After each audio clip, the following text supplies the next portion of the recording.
Okay naman. Ako, inano ko eh, tinignan ko yung history ni Boatwright, no? Na pare kamador to ng University of Southern California Trojans, no?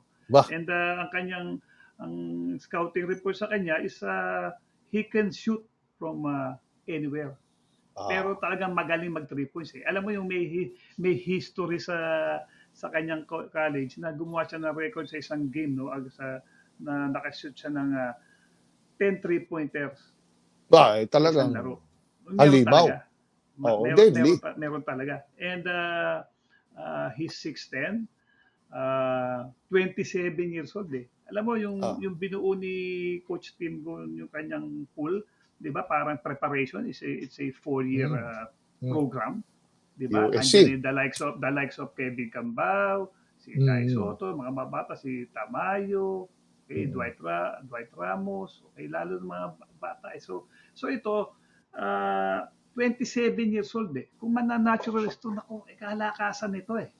Di ba? And nakikita ko sa ating Gilas, meron kang, alam ko si Kai Soto, siyempre, nandiyan yan eh. Kumbaga, ano na yan eh. Shoe-in yan, talagang, ano yan eh. Ano na siya eh, household name na yan pagdating sa Gilas eh. So pagtagal, magmamature yan eh. And, Kai Soto and Jun Mapado, naglalaro yan down low. So kailangan nilang medyo may pantulong sa labas. Andyan yung Boatwright. Okay? Although meron din tayong mga players na pwede, pero siyempre as an import, di ba? Malaki may tutulong niya. Napanood ko yung laro eh. He can bring down the ball. Okay? He's an unselfish player. Hindi siya nagpipilit. Pag libre lang, titira siya. Okay? Pag nakuha niya yung bola sa mid post, okay? He looks to pass. Okay? Kompleto.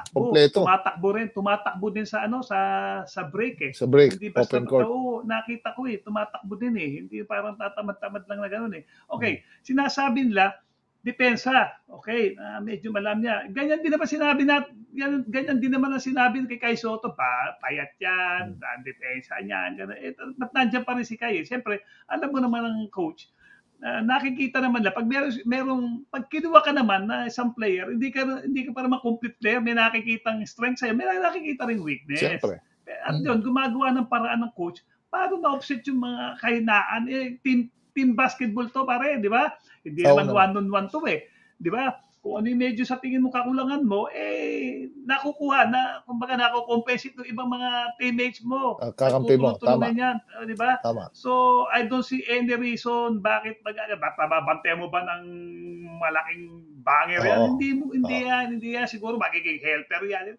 Pero ang haba ng kamay, 6'10", okay na okay. Plus, nandiyan pa yan. Kasi kagandahan dito, ang lalaki na lahat. Di ba? Malaking lineup na. Malaking lineup na binuo. Yes, malalaki to. Si Edu, si Kai Soto, si Junmar Pajardo, pag sakali si Boatwright, andyan sila Kevin Cambao, si Tamayo. Ano to? Matataas malalaki. Ito. Malalaki. And kagandahan dito, they can all shoot the lights out. Lalo na itong mga Tamayo, Cambao, Boatwright, mga 3-point shooter, mga stretch 4 to. So, ibig sabihin, all they have to do, yung mga big man natin, galing nila pag sa poste. Okay? Kasi pinabubukan na yung floor. So, they can operate more. Okay? Down low. Yun ang kagandahan dito. And siyempre, iba rin siyempre ang mentality pag import ka, kasi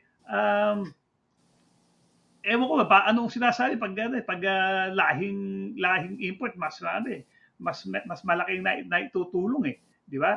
Siguro in terms of kanilang mga na-experience nung nandoon pa sila sa kanilang bansa, no? Si Boatwright, although kinuha siya ng Memphis, din kanyang nag-draft siya, undrafted siya, kinuha muna siya sa G League. Then nagkaroon na siya ng injury pero naka-recover. Then ang pinaka-latest niya, naglaro siya sa Mexico, professional basketball, then he got a call na maglaro sa Pilipinas for San Miguel. So maganda naman talagang ang credentials ni Boatwright is he was doing well sa Mexico before he got the call. So at nakita naman natin, di ba? San Miguel made it to the finals and ngayon 2-0. It's because, okay, let's say, let's face it, powerhouse. Pero alam mo, powerhouse San Miguel. Pero alam mo naman siyempre, bentahe rin pag magaling ang import. Kahit ba Oo. powerhouse ang San Miguel eh. Pare kayo, powerhouse ang Pure Foods. Pero pag ang import nyo, medyo lemon, wala rin kayong inaano. Mahirap. Andiyan, Jericho din yan, Alvin Portrebon yun, Nelson Saito, Dido po. Ano rin kayo lahat eh.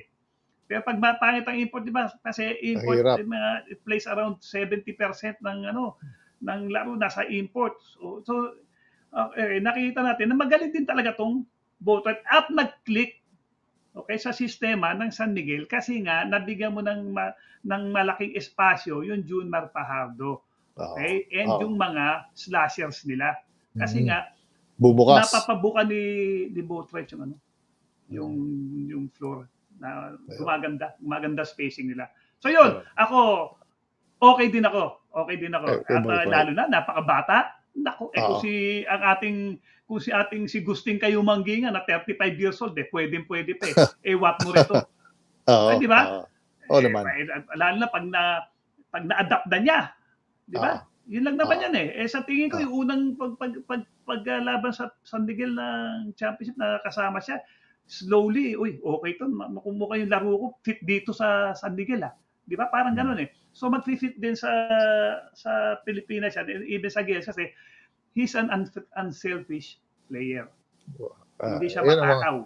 Yan ang mga vision ni George Gallen. Di ba? Yan.